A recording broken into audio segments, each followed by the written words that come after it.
नमस्कार साथियों, top 50 study YouTube channel में आप सभी का स्वागत है। दोस्तों, संस्कृत की पेडागोजी हम सभी पढ़ रहे हैं और कुछ ऐसे प्रश्नों पर चर्चा करते हैं जो बार बार परीक्षाओं में पूछे गए हैं और इस बार भी लगभग इसी प्रकार के आपको प्रश्न देखने को मिलेंगे। बहुत अच्छे तरीके से आप लोग इसको पसंद कर रहे हैं।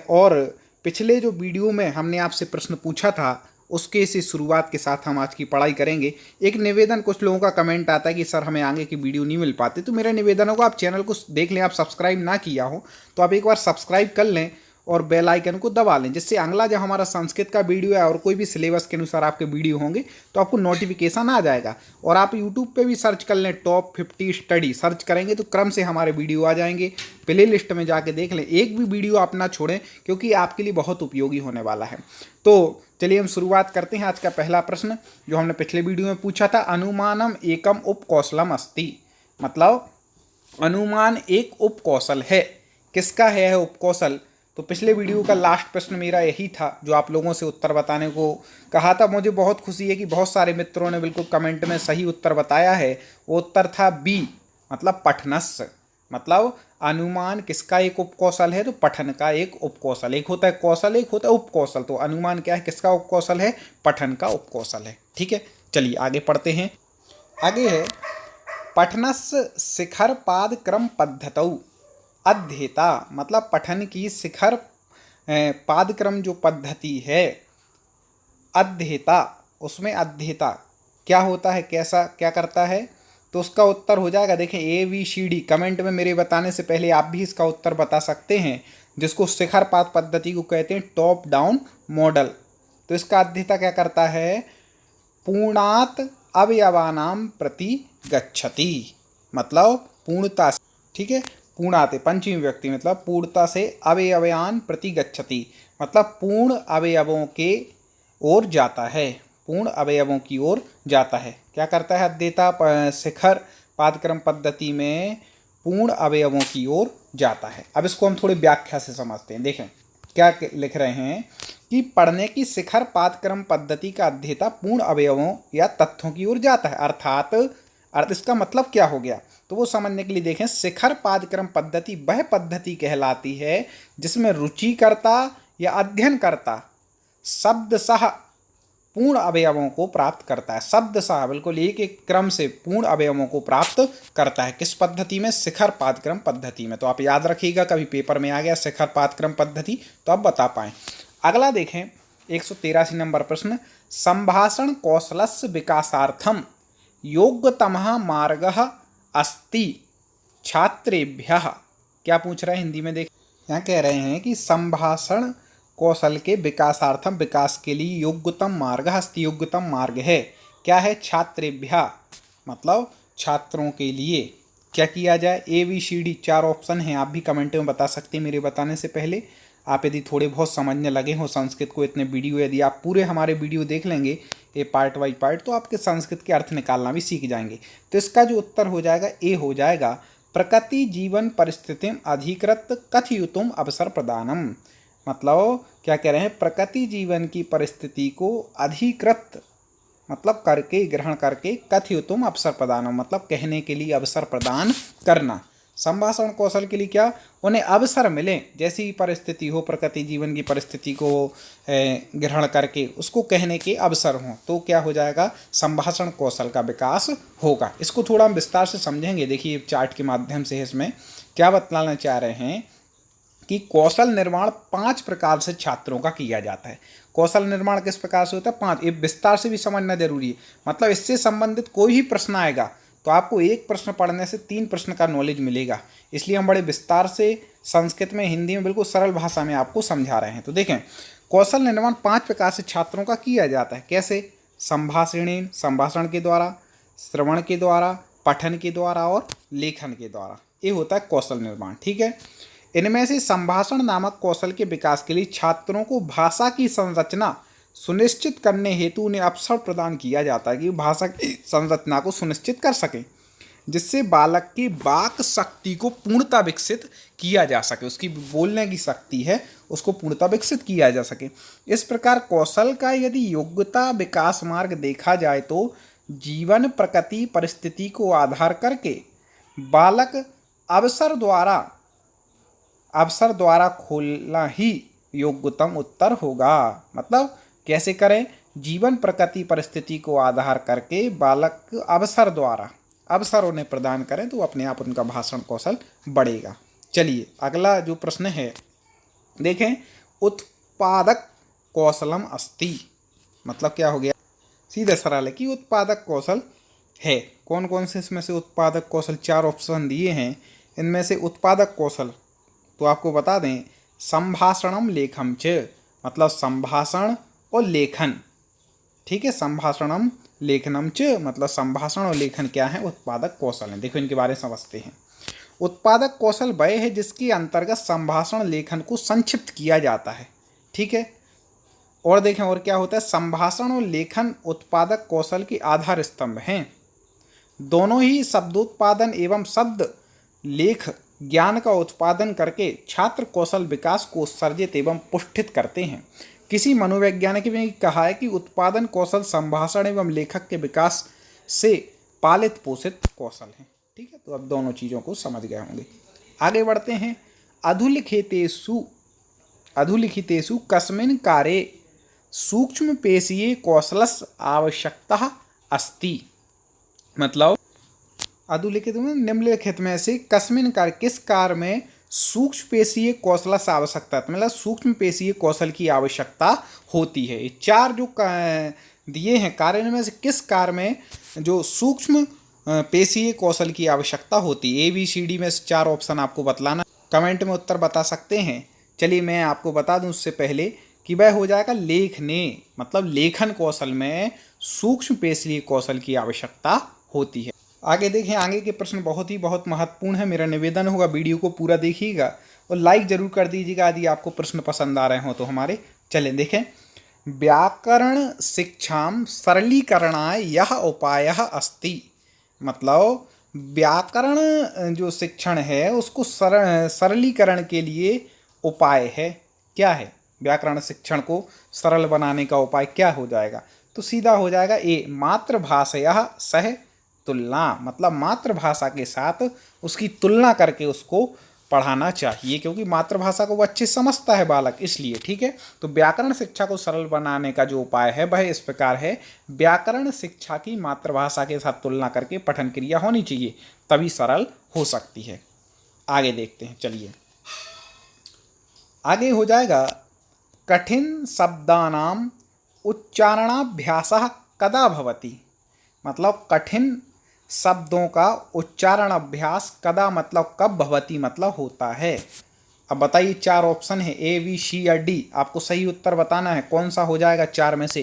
कमेंट में आप उत्तर बता सकते हैं। कठिन शब्दों के उच्चारण का अभ्यास होता है, कब होता है? तो आपको याद हो जाना चाहिए, अनुकरण वाचनस्य पश्चात, मतलब अनुकरण वाचन के पश्चात होता है कठिन शब्दों का उच्चारण अभ्यास। ठीक है, आगे देखें, श्रेष्ठ मूल्यांकनस्य गुणः अस्ति, मतलब श्रेष्ठ मूल्यांकन का गुण है। ABC या D? देखो A में दिया है वस्तुनिष्ठता, B में दिया है विश्वसनीयता, C में दिया है वैधता और D है उपर्युक्तः सर्वा, मतलब उपर्युक्त सभी। तो ये तो हर कोई बता सकता है भैया कि ये तीनों तो श्रेष्ठ मूल्यांकन के तीनों गुण हैं। कौन कौन से? वस्तुनिष्ठता, विश्वसनीयता और वैधता, इसलिए ये सभी इसका उत्तर ठीक हो जाएगा। चलिए, जिसकी व्याख्या बहुत जरूरी होगी, कठिन होगी, उसकी हम बताएंगे, बाकी जो सरल है उसको सीधा पढ़ेंगे आगे। आगे देखें, छात्रे भाषा विकासेन सह भाषा शिक्षणे यस्य आवश्यकता अस्ति, मतलब छात्र के भाषा विकास के साथ भाषा शिक्षण में किसकी आवश्यकता होती है? 4 ऑप्शन हैं, ABCD में से आपको उत्तर बतलाना है। इसलिए हम पहले उत्तर नहीं बता रहे, कई मित्र कमेंट में बोल रहे थे कि सर पहले हम लोग उत्तर बताएं फिर, तो हमने कहा चलिए थोड़ा सा समय लगेगा, लेकिन आपको भी अवसर दे रहे हैं। तो आपका उत्तर, बहुत सारे मित्र सही भी उत्तर देते हैं, मेरा निवेदन आप उत्तर बताएं। तो छात्र में भाषा विकास के साथ भाषा शिक्षण के लिए अनुशासनस्य, मतलब अनुशासन की आवश्यकता होती है।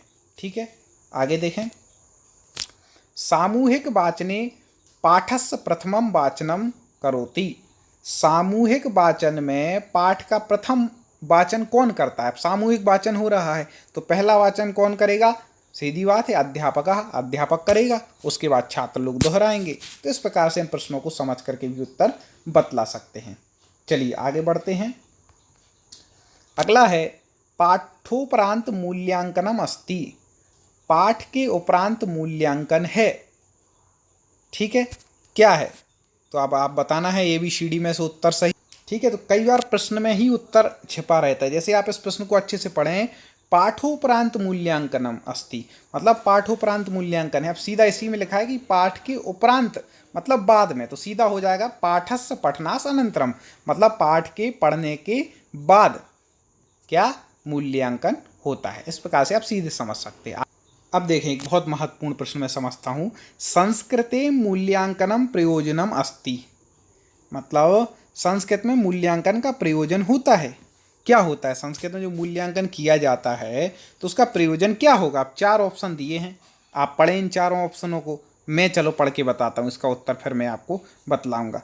तो इसमें से जो पहला ऑप्शन है विषय ज्ञान परीक्षणम, दूसरा है अग्रिमायाम कक्षायाम क्रमोन्नति, तीसरा है भाषा प्रतिम रुचि जागरण में लिपि सम्यक ज्ञानम। तो मैं आपको बता दूं इसका जो सही उत्तर हो जाएगा, मेरे बताने से पहले देखता हूं कौन बताता हूं, लेकिन इसका उत्तर जो सही हो जाएगा वो हो जाएगा विषय ज्ञानस्य परीक्षणम, मतलब विषय ज्ञान का परीक्षण करना, कि आपने जो विषय पढ़ा उसका ज्ञान आपने कितना किया, ये संस्कृत मूल्यांकन का प्रयोजन होता है। चलिए आगे बढ़ते हैं। छात्रः स्वहृदयस्य विचारान् कया भाषया सरलतया प्रकटीकर्तुं समर्था भवति, मतलब इसका उत्तर देखो, आसानी से आप इसका अर्थ समझ सकते हैं। छात्र स्वहृदयस्य विचार, अपने हृदय से विचार से, कया भाषया मतलब किस भाषा में, सरलतया मतलब किस भाषा से, सरलता से, प्रकटीकर्तुं समर्था भवति मतलब प्रकट करने में समर्थ होता है। छात्र कौन सी भाषा में अपने विचारों को सरल भाषा में प्रकट कर सकता है? तो आप आसानी से इसको कोई भी उत्तर बता सकता है। तो आप समझ गए होंगे 4 में से उत्तर क्या है, D मातृभाषा, क्योंकि वो उसको अच्छे से जानता है, इसलिए मातृभाषा में अपने विचारों को अच्छे से अभिव्यक्त कर सकता है। आगे देखें, कमेंट में आपको उत्तर जरूर बताना। छात्रा कस्मिन् कार्ये अधिकाम रुचिम दर्शति, मतलब छात्रों की किस कार्य में अधिक रुचि दर्शयति मतलब दिखती है। 4 ऑप्शन ABCD में से आपको उत्तर बतला।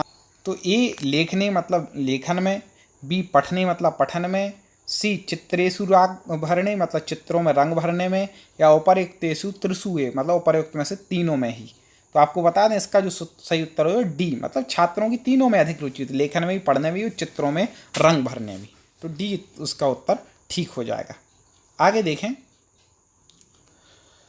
श्रुत लेखस्य का उपयोगिता वर्तते, मतलब श्रुत लेखन की उपयोगिता होती है। क्या उपयोगिता है श्रुत लेखन? वर्तनीगतायाः अशुद्धि निवारण, मतलब वर्तनीगत जो अशुद्धि होती है उसके निवारण के लिए क्या होता है, श्रुत लेखन। श्रुत लेखन मतलब सुन करके लिखना, ये क्या कहलाता है, श्रुत लेखन। तो इससे क्या वर्तनीगत जो अशुद्धि होती है ना, मात्रा वगैरह वाली, वो उसके निवारण होता है, ठीक है।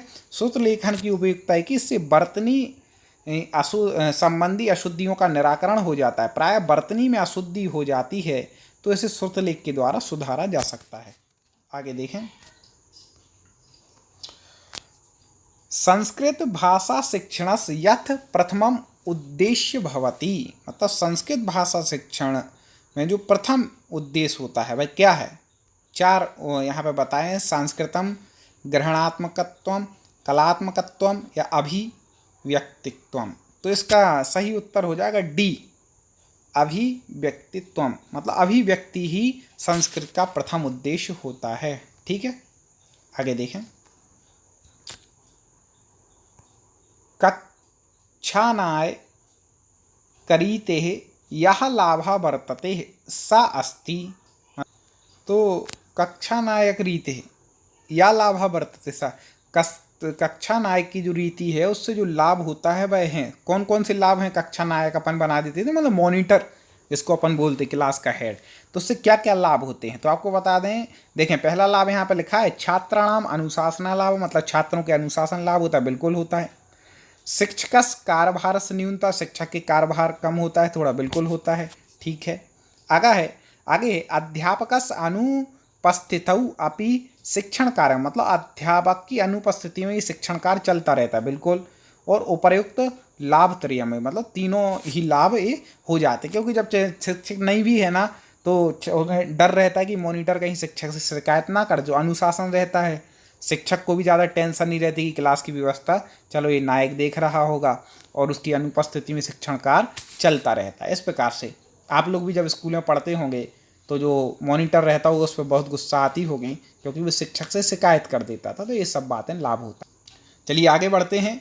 मैंने एक निवेदन आपसे किया था कि चैनल को सब्सक्राइब करने का, वो इसलिए किया था कि आपको वीडियो मिलते रहें। और आप तो यूट्यूब पे टॉप 50 स्टडी सर्च करें यूट्यूब में, और अपनी सिलेबस वाइज आपको लाइन से वीडियो मिलेंगे, आप देखते जाएं। आपको किसी विशेष विषय के पूरे वीडियो देखने हैं तो प्ले लिस्ट में जा करके सारे वीडियो आपको हमारे मिल जाएंगे। आगे देखें, बोलना कौशल, अब कुछ हिंदी में भी हैं, कि विकास के लिए सर्वाधिक उपयोगी हो सकता है।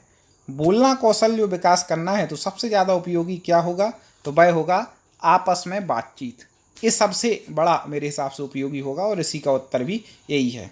ठीक है, आपस में बोलना विकास के लिए परस्पर वार्तालाप सर्वाधिक उपयोगी है। बाकी सब बातें सामान्य है। आगे देखें, भाषा शिक्षण का संप्रेषणात्मक पक्ष है। 4 यहाँ पर दिए हैं, तो भाषा शिक्षण का संप्रेषणात्मक पक्ष आपको बतलाना है, तो वह हो जाएगा बोलना कौशल पर बल देता है। ठीक है, भाषा शिक्षण का संप्रेषण बोलना वह कौशल पर बल देता है। आगे देखें, आगे बतला रहे हैं कि संस्कृत भाषा में पठन कुशलता का मूल्यांकन करने के लिए आप क्या करेंगे। संस्कृत भाषा में पठन कुशलता का मूल्यांकन करने की, इसकी पठन कुशलता कैसी है, तो उसके मूल्यांकन के लिए क्या करेंगे, तो उसका हो जाएगा पठित सामग्री पर तथ्यात्मक प्रश्न पूछेंगे। ये इसका उत्तर सही हो जाएगा। ठीक है, प्रश्नों को पूछने से छात्रों में पठन की ग्राह्यता का स्पष्टीकरण होता है, इसलिए ऐसा काम करेंगे। अगला जो प्रश्न है आपके बीच में आया है कि क्षेत्रीय भाषाओं के प्रभाव वाले बिहार के विद्यालयों की कक्षाओं में भाषा शिक्षण के लिए अत्यावश्यक है। इस प्रकार के प्रश्न पूछ लेते हैं वो, कि क्षेत्रीय भाषाओं में प्रभाव वाले बिहार के विद्यालयों की कक्षाओं भाषा शिक्षण के लिए अत्यावश्यक क्या है, तो वह बच्चों को भाषण व लेखन के अधिकाधिक अवसर देना। जब भी कोई भी किसी कौशल का मान लो विकास करना है, चाहे भाषण हो चाहे लेखन, तो उसके अवसर जब हम बालकों को प्रदान करेंगे तो उस कौशल का विकास हो सकता है। आप हर के साथ उत्तर याद रखिएगा। आगे देखें, संस्कृत भाषा में सतत और व्यापक मूल्यांकन करते समय किस बात पर विशेष ध्यान दिया जाता है। सतत व्यापक मूल्यांकन का एक प्रश्न 2 प्रश्न आते ही हैं, तो किस बात पर अधिक बल दिया जाएगा सतत एवं व्यापक मूल्यांकन करते समय, किसके, संस्कृत भाषा के। बताइए 4 में से, ABCD में से।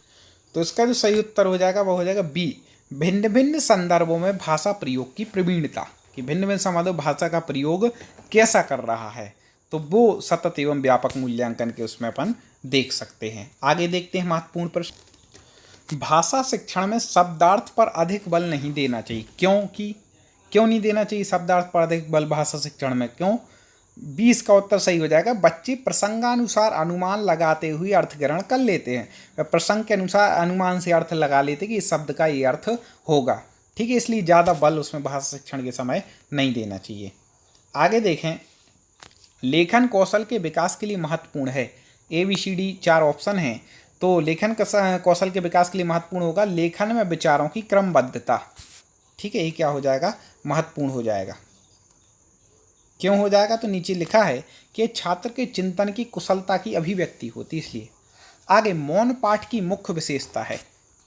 ठीक है, ABCD में से उत्तर बतलाना है मौन पाठ की क्या इसमें विशेषता हो जाएगी। तो आपको बता दें कि तीव्र गति से पाठन। मौन पाठ जब हम सामूहिक करते हैं तो टाइम लगता है, सबके साथ चलना पड़ता है, या तेज बोल बोल कर मौन में करो तो जल्दी जल्दी फटाफट पढ़ते जाते हैं। ठीक है, आप इन प्रश्नों को मौन में पढ़ेंगे जल्दी जल्दी, तो इसकी विशेषता है। लेकिन जो अपन बोल के करते हैं ऐसा लगता है वो ज़्यादा देर तक स्थिर रहता है, इसलिए अच्छे ध्यान से हमें पढ़ना चाहिए। मौन पाठ भी ठीक है। आगे देखें, भाषा की प्रवृत्ति विशेषता के संदर्भ में क्या सही नहीं है। ठीक है, तो संप्रेषण का मौखिक साधन है, ये तो सही होना चाहिए। व्यवहारिक द्वारा अर्जित की जाती, ये भी सही है। सहज और नैसर्गिक क्रिया बिल्कुल है, तो इसका C हो जाएगा। स्त्री स्थितीकरण और मानवीकरण से अप्रभावित है भाषा, ये इसका कथन इसके संदर्भ में सही कथन नहीं है। आगे देखें, बालकों को भाषा की शिक्षा क्यों दी जानी चाहिए, इस संबंध में गलत कथन है। बालकों को भाषा की शिक्षा क्यों दी जानी चाहिए, तो गलत कथन चुनना है, याद रखिएगा, सही नहीं पूछा है, गलत। तो भाषा की शिक्षा में पहला कथन दे रहा है कि घर में बोली जाने वाली भाषा बच्चों में साहित्यिकता का विकास करती है। तो गलत, पहली कथन उन्होंने गलत है इसमें कि वो साहित्यिकता का विकास नहीं करती है, ठीक है, जो घर में बोली जाती है। तो सही क्या कहे हैं, भाषा की शिक्षा पाकर बालक आत्म अभिव्यक्ति सरलता से करता है, बिल्कुल सही।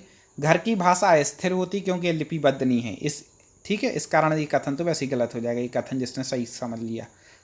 सृजनात्मकता में सहायक, इस प्रकार से ये सही है, बाकी ये वाला इसका उत्तर सही हो जाएगा क्योंकि ये गलत कथन है, ठीक है। आगे बढ़ते हैं। अगला प्रश्न का उत्तर है भाषा की ज्ञानात्मक पक्ष में शामिल नहीं है।